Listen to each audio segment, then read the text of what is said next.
గౌరవనీయులైన మంత్రి గారికి ఒక చిన్న విన్నపం సార్.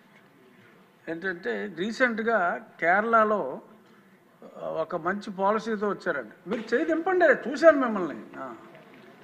కేరళలో ఒక పాలసీ ఏంటంటే ఈ లిక్కర్ కన్జంప్షన్ మన రాష్ట్రంలో బాగా ఎక్కువ, మన ఆదాయం చూస్తేనే తెలుస్తుంది. అన్ని ప్లాస్టిక్ బాటిల్స్ వాడుతున్నారు. కేరళలో ఎగ్జాంపులరీగా ఒక్క జిల్లాలో మొదలు పెట్టారు. ఏంటంటే ఆ బాటిల్ మీద 10 రూపీస్ ఎక్స్ట్రా ఛార్జ్ చేస్తున్నారు. ఛార్జ్ చేసిన తర్వాత ఖాళీ బాటిల్ ఇచ్చిన వెంటనే they have to repay the 10 rupees. దాన్ని రీసైకిల్కి వాడటానికి టీటీలో ఉంది సార్.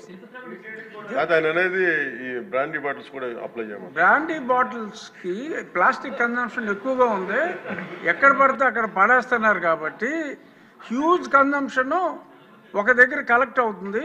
అది ఈ కొంచెం ఎక్సైజ్ డిపార్ట్మెంట్ వాళ్ళతోటి కోఆర్డినేట్ చేసుకుంటే major percentage of plastic waste ఒకటి చేయొచ్చండి. కేరళలో ఇంప్లిమెంట్ అయింది.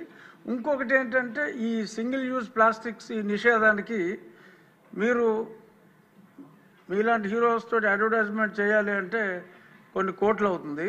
మీరు సంబంధిత శాఖ మంత్రిగా ప్లాస్టిక్ని నిషేధించండి అని మీరు జన సైనికులకి చెప్పారంటే ఎవడన్నా ప్లాస్టిక్ వేస్తే పట్టేసుకుంటారు వాళ్ళు.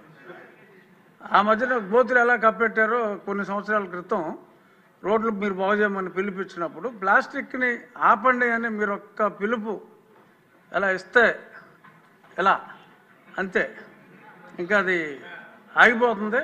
సో కాబట్టి సంబంధిత శాఖ మంత్రిగా మీరు ఆ స్టెప్స్ తీసుకుంటే డెఫినెట్గా ఈ ప్లాస్టిక్ భూతాన్ని అరికట్టాలంటే అది మీ వల్ల సాధ్యమయ్యే అవకాశం చాలా ఎక్కువగా ఉంది. కాబట్టి ప్లాస్టిక్ గురించి మీ అవగాహన ఇందాక మీరు చెప్పారు, ఎక్స్ట్రాడినరీగా మొత్తం అంతా ఎక్స్ప్లెయిన్ చేయటం. తల్లి గర్భంలో కూడా ఈ పొల్యూటెంట్స్, మైక్రో పొల్యూటెంట్స్, ఇలాగే విలేజెస్లో సిటీస్లో కొంచెం డిజిటల్ బోర్డ్స్ని ఎంకరేజ్ చేస్తే ఈ ఫ్లెక్సీలు మానేసి ఆ అడ్వర్టైజ్మెంట్ ఏదో డిజిటల్ బోర్డ్స్లోనే ఇచ్చుకుంటారు ఆ ఫంక్షన్లప్పుడు దానప్పుడు. కొంచెం ఆ రకంగా డిజిటల్ బోర్డ్స్ని ఎంకరేజ్ చేస్తే this might also come down quite a bit sir.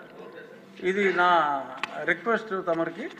అలాగే ఒక్క నిమిషం, ఆయన బోండా ఉమా గారు చేతులు దింపట్ల.